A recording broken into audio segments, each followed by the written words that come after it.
이 아이가 있는 교회 주일 예배에 오신 여러분들 주님의 이름으로 환영합니다. 2023년 6월 11일 이 아이가 있는 교회 온라인 예배를 시작하도록 하겠습니다.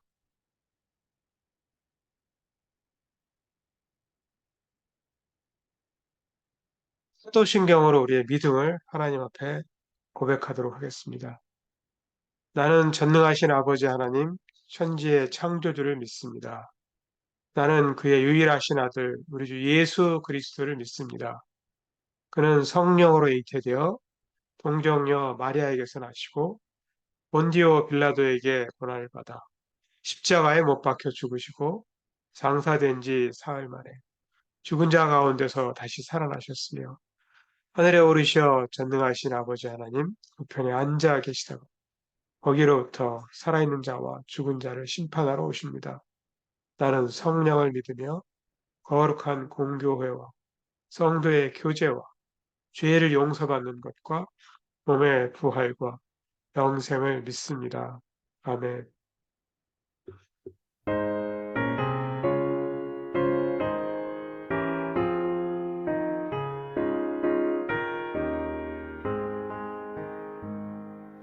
예수는 나의 힘이요 내 생명 되시니 구주 예수 떠나 살면 죄 중에 빠지니 눈물이 앞을 가리고 내 맘에 근심 쌓일 때 위로하고 힘 주시니 주 예수. 예수는 나의 힘이요 내 친구 되시니 그 은혜를 간구하면 풍성히 받으리. 햇빛과 비를 주시니 추수할 곡식 많도다. 귀한 열매 주시느니 주 예수.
오늘 우리에게 주시는 하나님의 말씀은 예레미야 52장 31절로 34절입니다. 함께 교독하도록 하겠습니다. 예레미야 애가의 말씀을 오늘 배경으로 하고 있는데요. 예레미야 52장 말씀을 보겠습니다. 유다 왕 여호야긴이 사로잡혀간 지 37년, 곧 바벨론의 에월므로닥 왕의 즉위 원년 12째 달 25째 날, 그가 유다의 여호야긴 왕의 머리를 들어주었고 감옥에서 풀어주었더라. 그에게 친절하게 말하고 그의 자리를 그와 함께 바벨론에 있는 왕들의 자리보다 높이고 그 죄수의 의복을 갈아입혔고 그의 평생 동안 항상 왕의 앞에서 먹게 하였으며 그가 날마다 쓸 것을 바벨론의 왕에게서 받는 정량이 있었고 죽는 날까지 곧 종신토록 받았더라. 네.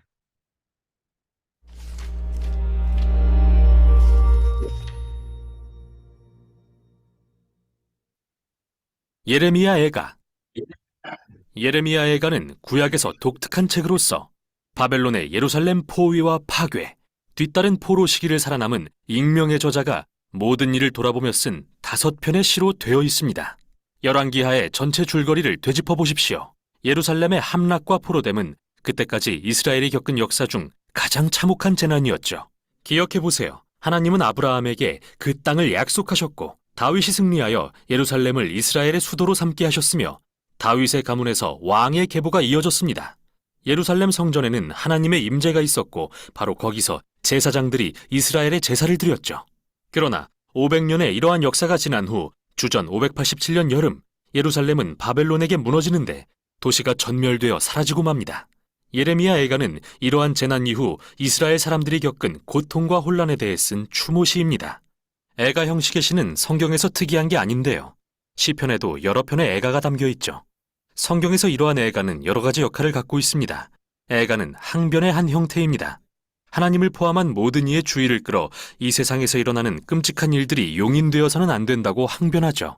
애가는 감정을 처리하는 방법입니다. 애가를 통해 하나님의 백성은 죄와 이기심이 야기한 파멸에 대해 분노와 실망을 쏟아놓기도 하죠. 그리고 애가는 혼란을 표출하는 공간입니다.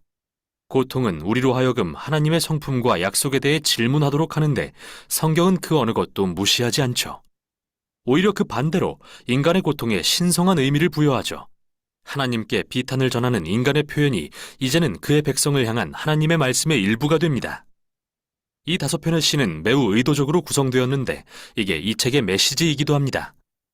1장에서 4장은 아크로스틱, 즉 알파벳 시라고 불리는데 각 시구가 22개의 철자로 이루어진 히브리어 알파벳 순서대로 시작됩니다. 이렇듯 질서정연한 순차적 구조는 애가가 다루는 고통의 무질서와 혼란스러운 비탄과 극명한 대조를 이룹니다. 마치 이스라엘의 고통을 하나에서 10까지 다루면서 말로 표현할 수 없는 부분까지 표현하려고 시도하는 것 같죠. 1장과 2장은 알파벳 하나의 한 절로 구성되는 구조가 정말 비슷하지만 주제는 매우 다릅니다. 1장은 시온이라고 불리는 여인의 비탄과 수치에 집중하는데요. 시인은 예루살렘을 과부로 의노하면서 그녀를 시온의 딸이라고도 부릅니다. 그녀가 홀로 앉아 사랑하는 사람들을 잃고 비탄에 빠져 있지만 아무도 위로하러 오지 않죠. 아주 강력한 은유입니다. 그리고 여인은 입을 열어 주님께 자신의 괴로움에 주목해 주시라고 간청합니다. 이러한 모습을 통해 시인은 도시의 파괴가 이스라엘 사람들에게 트라우마 수준의 충격을 가져왔고 그것은 장례식이나 사랑하는 이의 죽음을 경험하는 것으로밖에 표현할 길이 없다고 보았죠. 2장은 예루살렘의 멸망에 초점을 맞추며 이스라엘의 죄가 어떻게 하나님의 진노의 결과로 이어졌는지 집중하는데 이게 바로 이 시의 핵심어입니다. 여기서 중요하게 기억할 것은 성경에 나오는 하나님의 진노는 충동적이거나 변덕스러운 게 아니라는 겁니다. 성경을 쓴 시인과 선지자들은 하나님의 공의에 대해 말하기 위해 이 단어를 사용합니다. 이스라엘은 하나님과 언약 관계를 맺었지만 수세기 동안 이방신들을 숭배하고 불의를 저지르며 가난한 자들을 억압함으로써 언약을 어겼죠. 물론 하나님은 노하기를 더디하십니다. 그러나 인간의 악에 대해 노하시면 반드시 징벌로 그의 공의를 행하시는 분입니다. 예루살렘의 경우 바벨론이 그들을 정복하도록 허락하신 것이 그 예죠. 이렇게 이 시는 하나님의 진노가 정당하다는 것을 인정하고 있습니다. 그러나 이것이 시인으로 하여금 애통해하며 하나님께 다시 한번 긍휼을 구하는 것을 막지는 못합니다. 3장은 앞부분과 달리 알파벳 하나당 3절로 구성됩니다. 그래서 이 책에서 가장 긴 시이죠. 그리고 화자는 자신의 고통과 비탄을 말하는 외로운 남성으로서 그는 백성 전체를 대표합니다. 재미있는 것은 이 장이 구약의 다른 부분에서 인용한 언어들로 가득 차 있다는 점으로서 욥의 탄식부터 시작해서 시편의 주요 애가들, 그리고 심지어 이사야서의 고통받는 종의 노래도 인용합니다. 시인은 이 장에서 말한 것처럼 그의 고난을 하나님의 공의의 시련으로 보지만 역설적으로 이것이 시인에게 소망을 줍니다. 그리고 이 부분이 이 책에서 유일하게 소망의 언어가 쓰인 곳이죠. 주님의 언약의 신실함으로 인해 우리가 진멸되지 않고 그의 자비는 무궁하시며 아침마다 새로우니 그 신실하심이 큽니다. 그래서 나는 말합니다. 주는 나의 기업이시니 내가 그를 바라리라. 시인은 이렇게 추론하죠. 하나님이 인간의 악에 대해 한결같이 공의를 행하시는 분이라면 그분의 언약도 한결같이 지키시어 죄가 그들의 최종 심판이 되지 않게 하실 것이다. 그래서 이 시인에게 하나님의 심판은 곧 소망의 모판과 같습니다. 4장은 1, 2장의 구조로 다시 돌아가서 2년간의 예루살렘 포위에 대해 생생하고 충격적으로 묘사합니다. 그리고 과거의 예루살렘이 이제는 얼마나 끔찍한 포위 상태로 전락했는지 대조합니다. 거리에서 웃고 놀던 아이들은 이제 먹을 것을 찾아 구걸하고 호화스런 식사를 즐겼던 부자들은 이제 땅바닥에서 뭐든 찾는 대로 주워 먹고 한때 화려함을 누리던 왕궁 지도자들은 이제 굶주리고 지저분해져서 알아볼 수도 없게 되었으며 다윗 가문에 기름 부음 받은 왕은 사로잡혀 포로로 끌려갔습니다. 이 시의 힘은 바로 이런 충격적인 대조에서 나오며 이 시는 이스라엘이 자초한 고난의 깊이를 살피고 있습니다. 마지막 장은 기존의 구성 양식을 깨는 독특한 시인데요. 다른 시와 분량은 같지만 알파벳 순서가 아닙니다. 마치 더 이상 주체할 수 없는 시인의 비탄이 폭발하여 혼돈으로 돌아간 것만 같죠. 이 시는 하나님의 자비를 구하는 공동체의 기도로서 이스라엘은 하나님께 그들의 고통을 외면하거나 버리지 말아달라고 애원합니다. 또한 이 시는 예루살렘의 함락으로 충격에 빠진 각기 다른 종류의 사람들을 길게 열거하죠. 그들은 하나님께 이 백성을 잊지 마시라고 간구하며 다른 이들의 고통을 토로하며 대신 애통합니다. 고통 중에 침묵하는 것은 이 책의 미덕이 아닙니다. 하나님의 백성은 자신의 감정을 부정하라고 요구받지 않습니다. 오히려 감정을 드러내 하나님께 쏟아내며 항변하길 격려받죠. 책의 결말은 뭔가 역설적인데요. 시인은 하나님이 이 세상의 영원하신 왕이심을 인정하면서도 이스라엘의 상황이 마치 하나님이 안 계신 것처럼 느끼게 한다고 고백하죠. 책의 마지막 문구는 이러한 긴장을 전혀 풀지 않은 채 남겨둡니다. 주께서 우리를 아주 버리셨습니까? 이렇게 물으며 책은 끝나죠. 시인은 멋지고 깔끔한 결론을 제시하지 않습니다. 마치 우리가 겪는 상처와 고통의 경험처럼 말이죠. 성경의 이야기가 여기서 끝나진 않습니다. 대신 이 귀중한 책은 애통과 비탄의 기도가 깨어진 세상에 사는 하나님의 백성의 믿음의 여정에서 얼마나 중요한 부분인지를 보여줍니다. 이것이 바로 예레미야 애가가 전하는 내용입니다.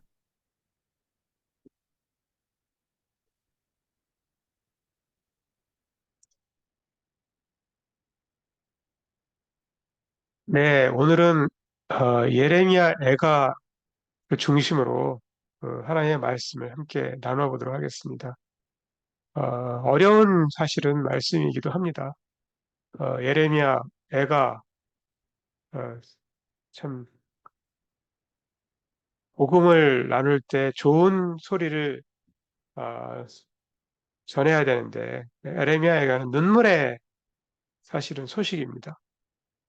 근데 그 눈물이라고 하는 것이 영원한 눈물이 아니라 회복하는 소망이 있는 눈물입니다.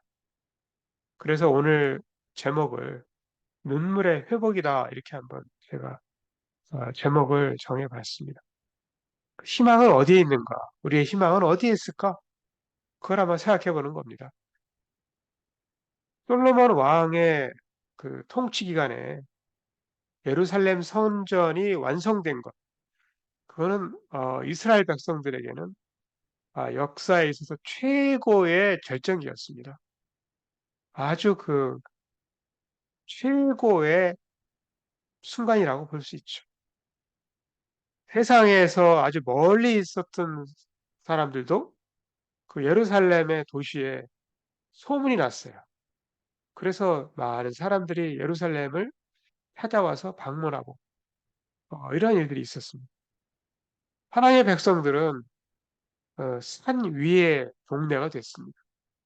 모든 사람들이 이제 알아볼 수 있는 어, 그리고 빛이 된 거죠. 열방에 빛이 되고 그리고 한 나라의 사람들이 그런 그 창조주 하나님과의 바른 관계 가운데에서 또 그들이 공동체 안에서 서로 좋은 관계를 맺는 그러한 본보기가 된 것이죠. 이전에 하나님이 아브라함에게 주셨던 그 축복의 약속이 이때 부분적으로 성취되었다라고 이렇게 신학자들은 봅니다. 그러나 이후에 400년이라고 하는 시간이 지나고 나서 시드기야가 왕이 되어서 통치할 때 이 예루살렘 성전은 파괴됩니다. 도시가 파괴됩니다. 또 가장 최악의 상황이 온 거죠. 하나님이 자신의 이름을 두었던 예루살렘 성전은 하루아침에 연기와 잿더미로 변했습니다. 공화국 이스라엘 백성들은 이미 아수르 제국에 의해서 끌려가서 구석구석으로 다 흩어진 상태입니다. 예. 그리고 이제 남았던 유다 백성들도 바벨론에 의해서 포로가 되어가지고 바벨론 제국의 먼 구석으로 끌려갑니다. 선지자 예레미야는 하나님의 약속에 대한 희망이 남아 있을지 그거를 궁금해하죠. 예레미야 애가 마지막에 나와 있는 거죠.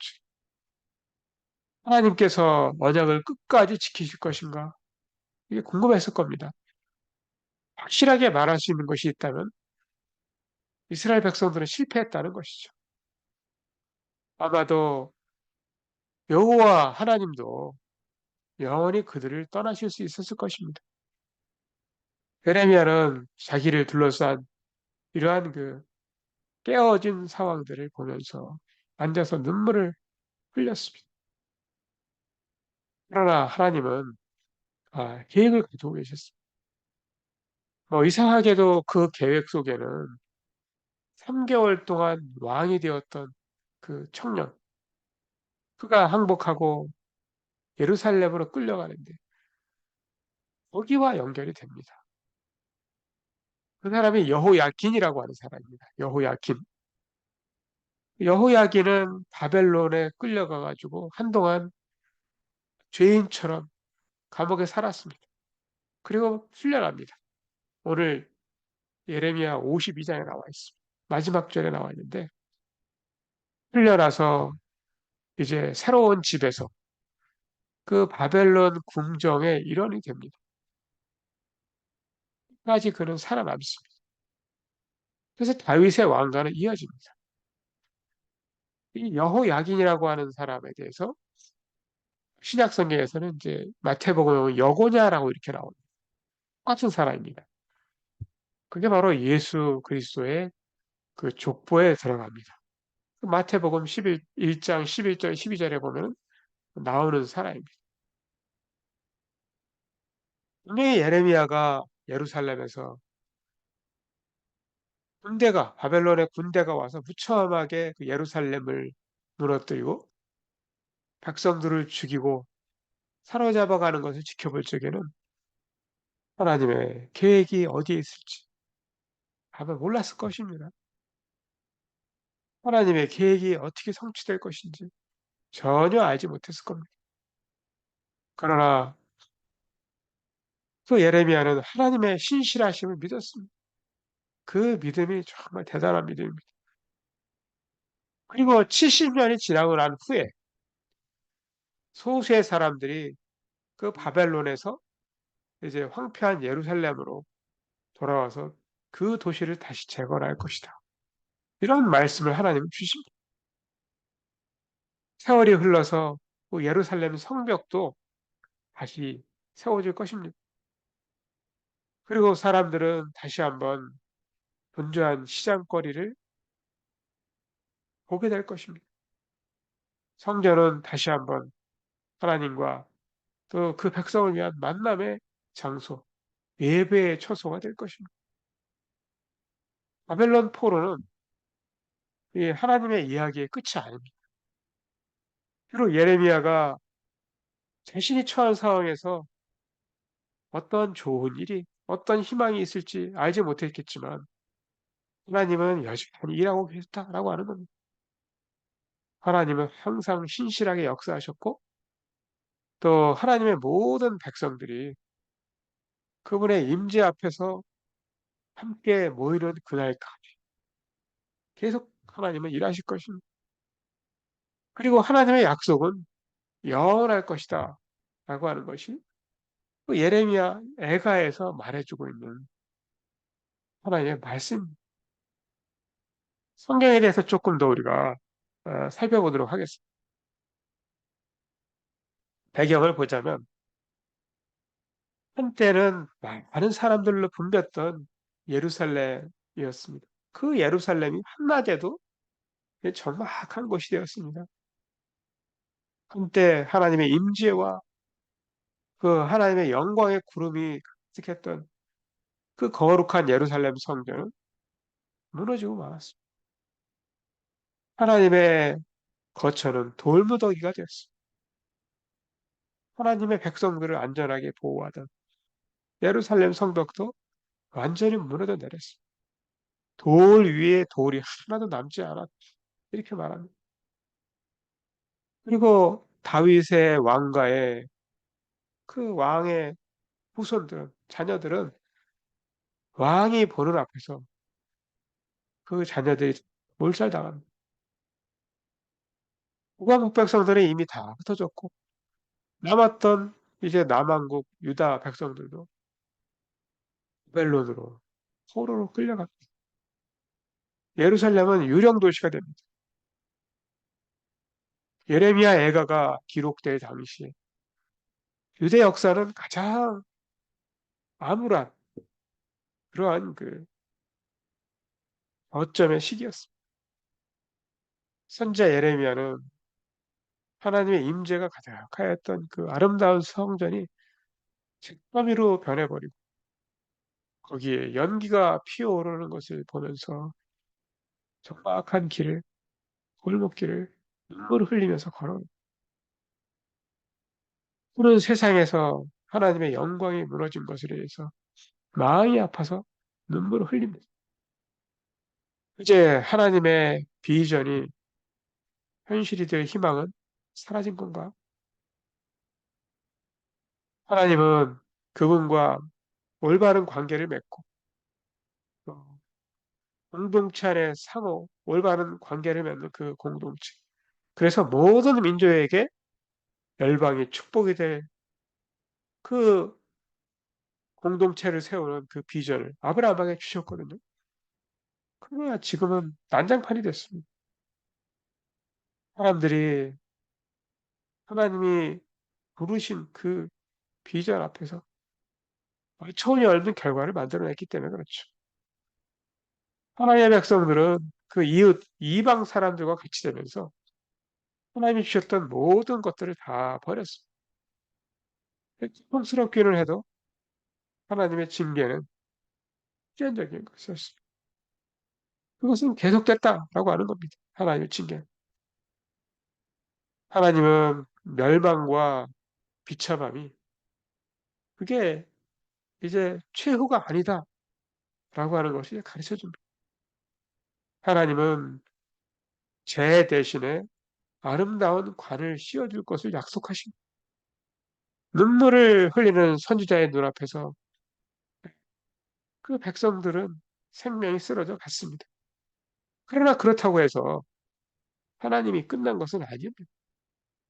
하나님의 꿈은 계속될 것이고 현실로 이루어질 것입니다. 분명히 우리는 권을 가지고 이 이야기를 지금 읽고 있습니다. 그것을 보고 있습니다. 우리는 하나님의 계획이 예레미야가 앉아서 울고 난 후에도 계속된다라고 하는 것을 알고 있습니다. 하나님은 주권자이십니다. 그분의 계획은 명백한 패배와 그 예루살렘의 파괴를 넘어서도 존재할 수 있다라고 하는 것이죠. 예레미야는 그의 백성과 고향에서 일어난 일에 대한 그 황폐함을 보면서 하나님의 계획이 어떻게 될지 의문을 품었지만 하나님은 그분의 계획을 계속 계속해 나가신다라고 하는 겁니다. 지금도 세상에서 그 하나님의 역사하시는 일의 상태를 보면 그 하나님의 백성들의 반역으로 인해서 좌절되거나 또 대적들에 의해서 파멸된 것처럼 보이기도 합니다. 그렇다고 해서 낙심하고 끝났다.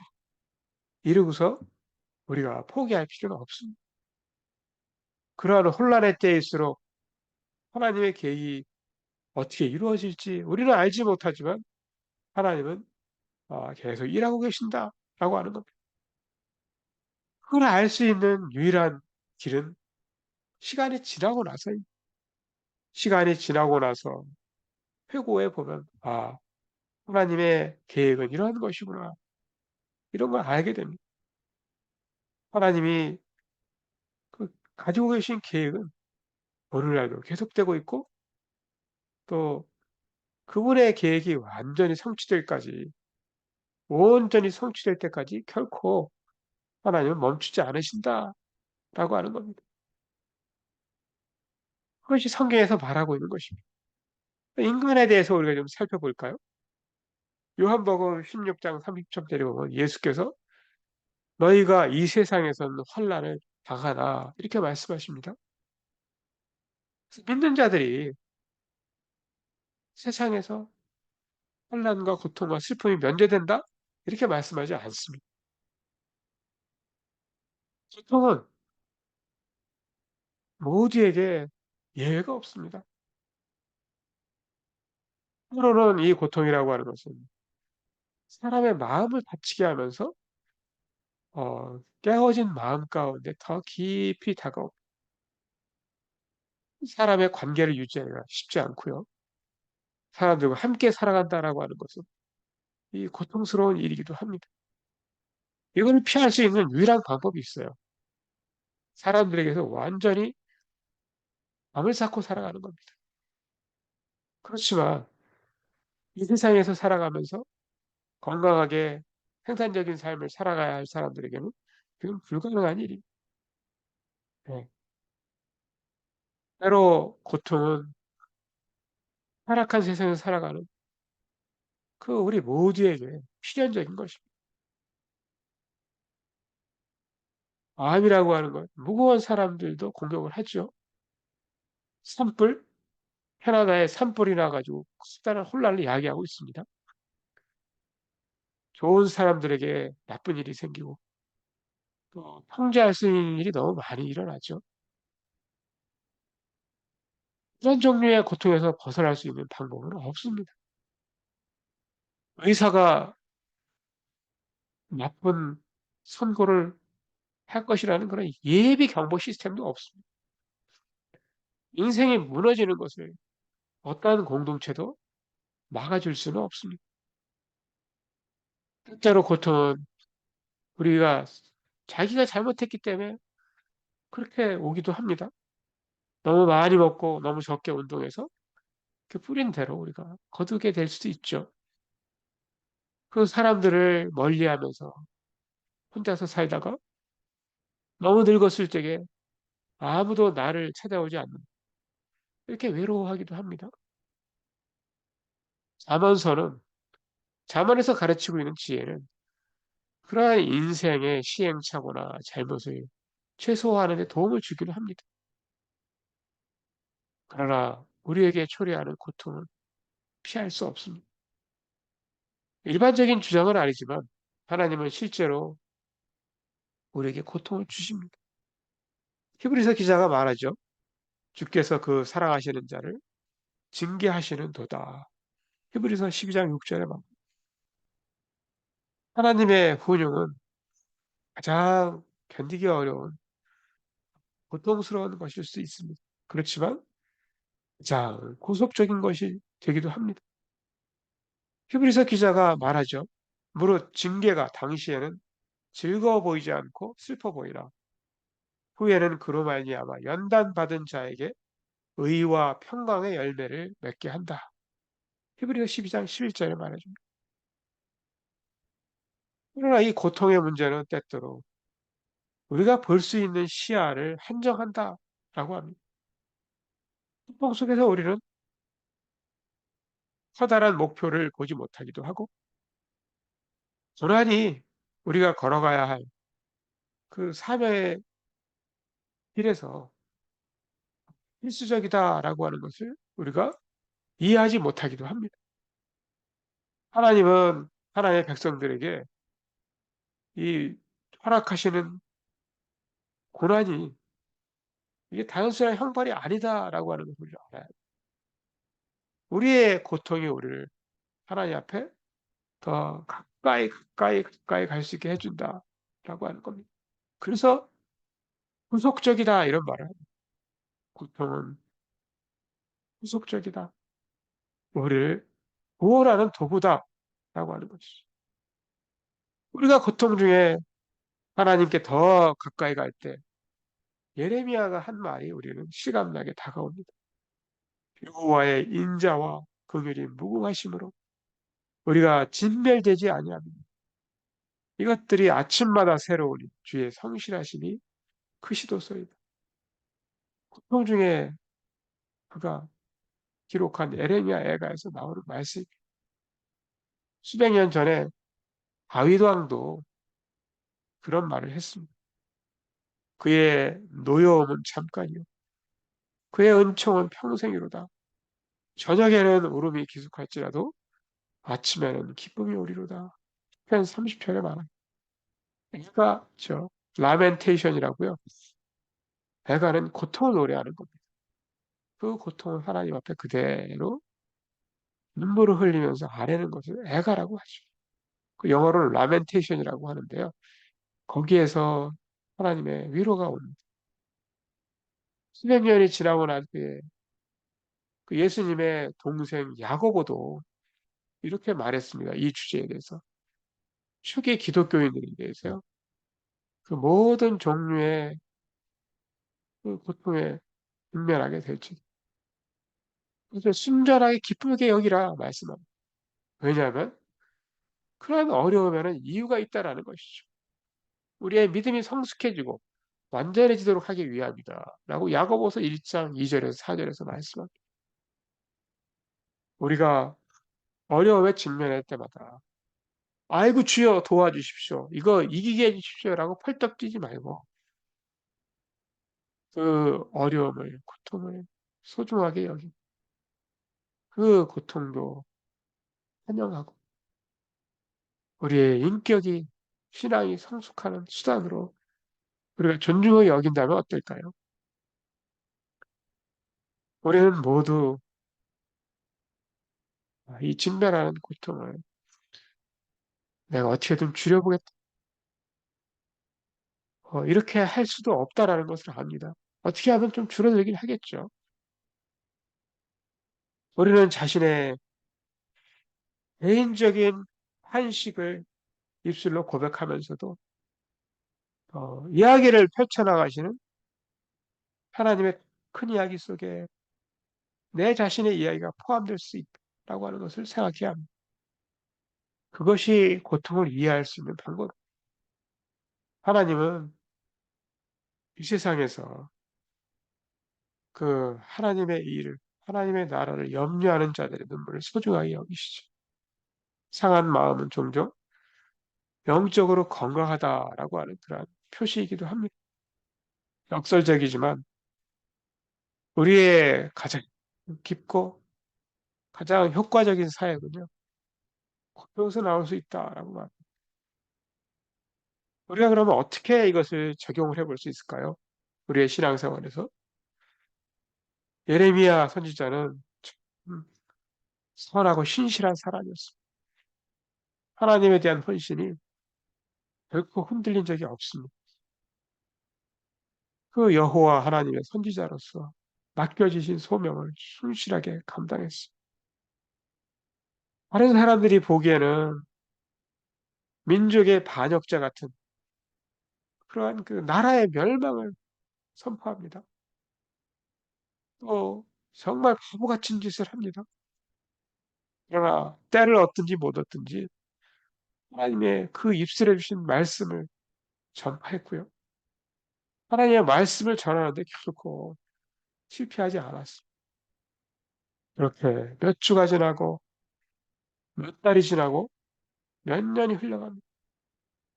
그렇게 사역자로 살아가는 것이 35년 기간 동안 예레미야가 그 일을 했습니다.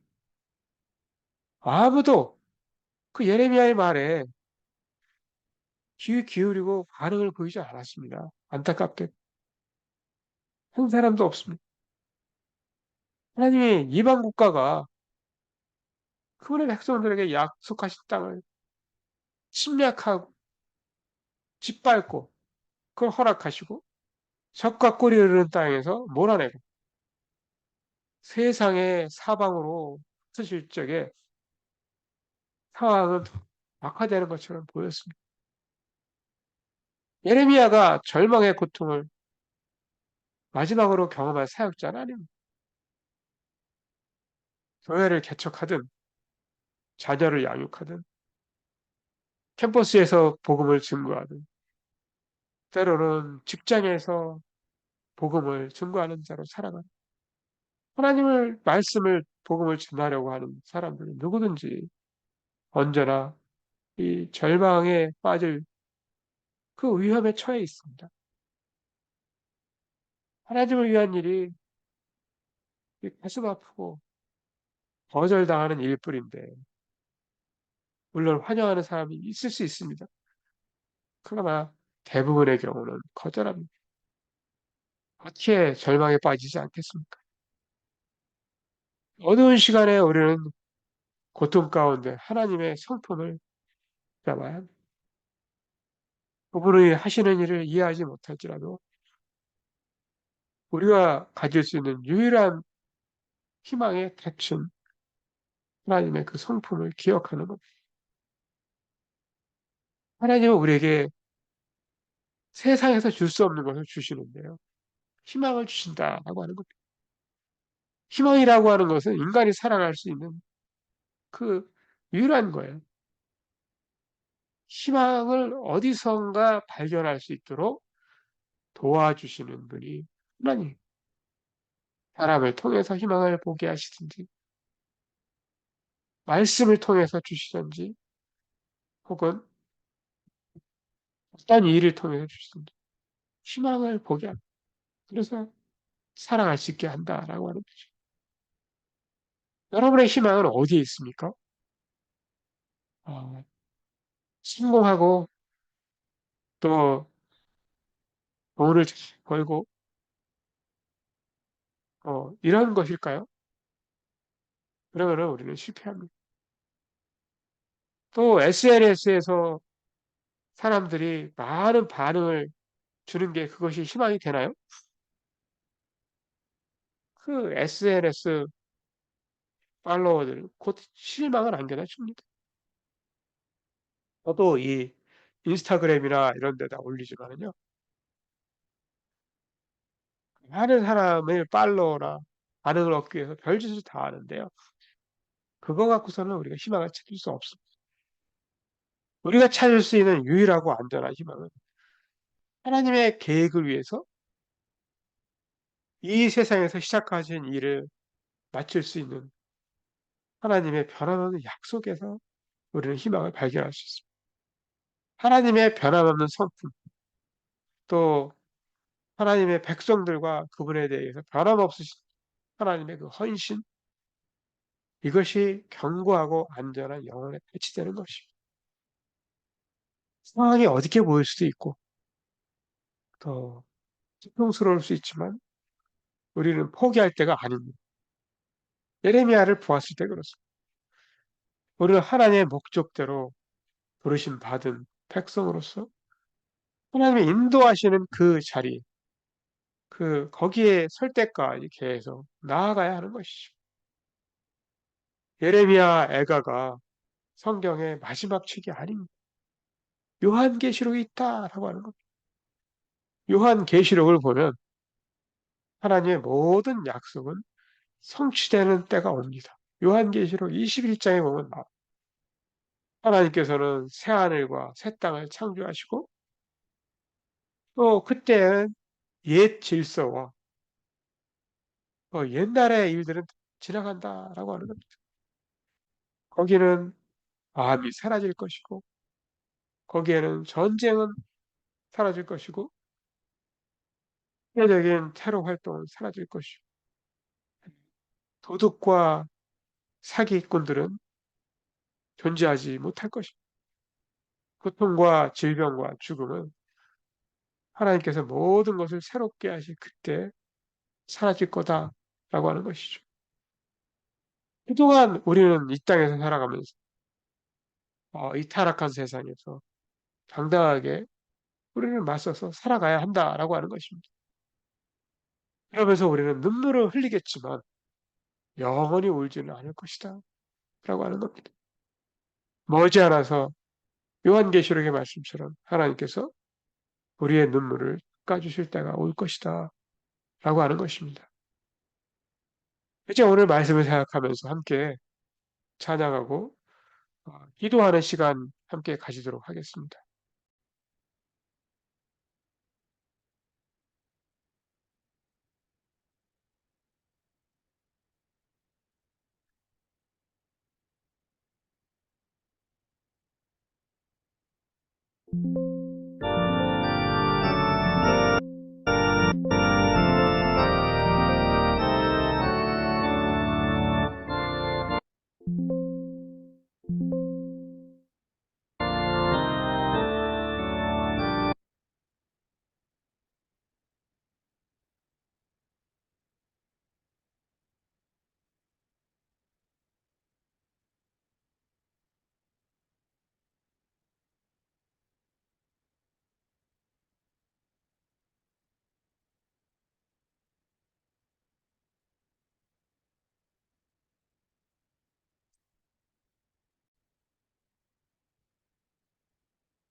오늘 말씀을 생각하면서 함께 기도하는 시간 갖겠습니다. 오늘 말씀을 통해서 하나님이 기도하게 하시는 것들, 가정과 개인과 교회와 또 나라와 민족을 위해서 이 시간에 함께 같이 기도하는 시간 갖겠습니다. 기도하시겠습니다. 하나님 아버지, 이 시간에 하나님 앞에 나와봤습니다. 기도합니다. 예레미야를 통하여서 하나님, 예루살렘의 성전이 무너지고 나라가 망하고 바벨론의 포로로 끌려간 하나님 아버지, 그러한 암울한 시기에 주여 그가 기도하였던, 그가 하나님 애가를 지어서 하나님 앞에 나아갔던 그 모습을 보며 하나님, 우리의 모습을 돌아보게 원합니다. 하나님 아버지, 인간은 실패할지라도 하나님은 실패하지 아니하시고, 주여 인간은 하나님의 약속을 저버릴지라도 하나님께서는 저버리지 아니하시는 것을 우리가 압니다. 주여 인간은 반역할지라도 하나님께서는 여전히 우리에게 손을 내밀고 계시고, 하나님 고통 가운데에서 우리를 구속하시는 하나님의 은혜가 있음을 하나님 아버지 보게 됩니다. 하나님 아버지, 여호야긴이 포로가 되어 바벨론에 끌려갔지, 하나님 그를 다시 회복시키시고 주여 그의 자손으로 말미암아 예수 그리스도 우리 주님이 이 땅에 하나님 오게 하신 것을 감사합니다. 하나님 아버지, 우리가 지금은 알지 못하고 지금은 하나님 눈물을 흘릴 수밖에 없고 고통 가운데 또 때로는 절망 가운데 주여 낙심할 수밖에 없지만 하나님께서는 여전히 일하고 계시고 하나님의 그 놀라운 구속의 역사를 이루어 가시는 분인 것을 믿고 감사합니다. 이 아이가 있는 교회 각 가정들을 지키시고 세워 주시옵소서. 예수님의 이름으로 기도합니다.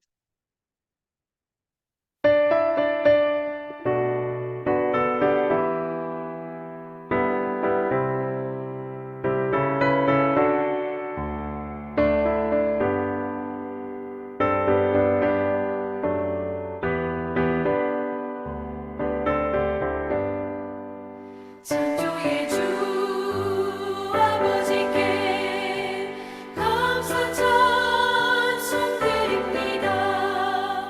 부름받은 자녀들이 주의 전에 함께 모여 찬송하고 기도하며 몸과 마음 모두어서 주께 예배드리오니 아버지여 받으소서.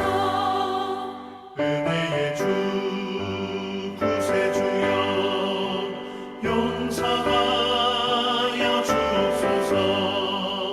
허물 많은 죄인들이 주님 앞에 회개하니 거듭나게 해주시고 말씀으로 성장하여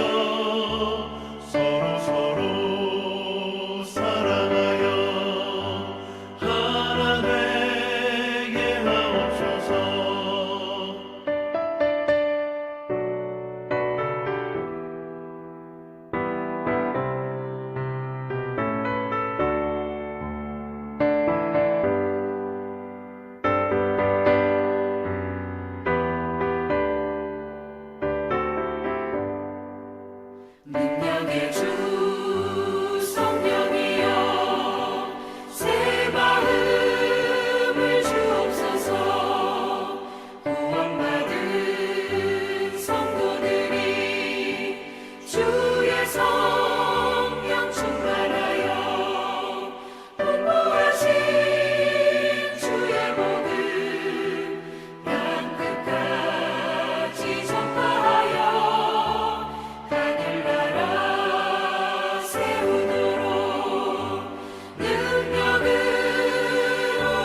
함께 기도하도록 하겠습니다.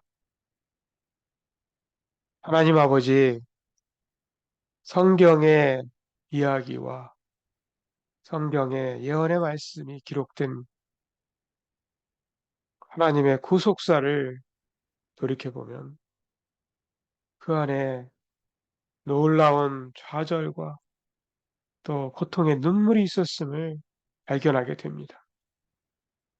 단기적으로 인생을 바라보면 혼란스럽고 또 의심할 수밖에 없겠지만 장기적인 안목과 하나님 주시는 지혜로 하나님의 구속사를 볼 수 있기를 원합니다. 한 나라와 국가의 통치자들을 새롭게 세우기도 하시고 해하기도 하시는 하나님. 인류 역사의 모든 시대와 각 나라를 다스리시고 영원히 통치하시는 하늘의 주권자 하나님을 찬양하고 감사합니다. 이 시간 우리의 마음과 시간과 예물을 이 땅을 다스리시는 영광과 위엄과 주권과 권세를 가지신 하나님께 올려드립니다. 지금은 우리 주 예수 그리스도의 은혜와 하나님 아버지의 무한하신 사랑하심과 성령님의 크신 역사가 고통의 눈물을 통하여서 구속의 은혜를 깊이 깨닫고 하나님 아버지 앞에 더 가까이 나아가기를 소원하는 이해가 있는 교회 성도님들과 온라인으로 예배에 참여하는 모든 성도님들, 세계 각지에 파송되어 하나님의 복음을 전파하고 있는 선교사님들과 그 가정의 머리 위에 지금부터 영원토록 함께 하시기를 간절히 축원하옵나이다.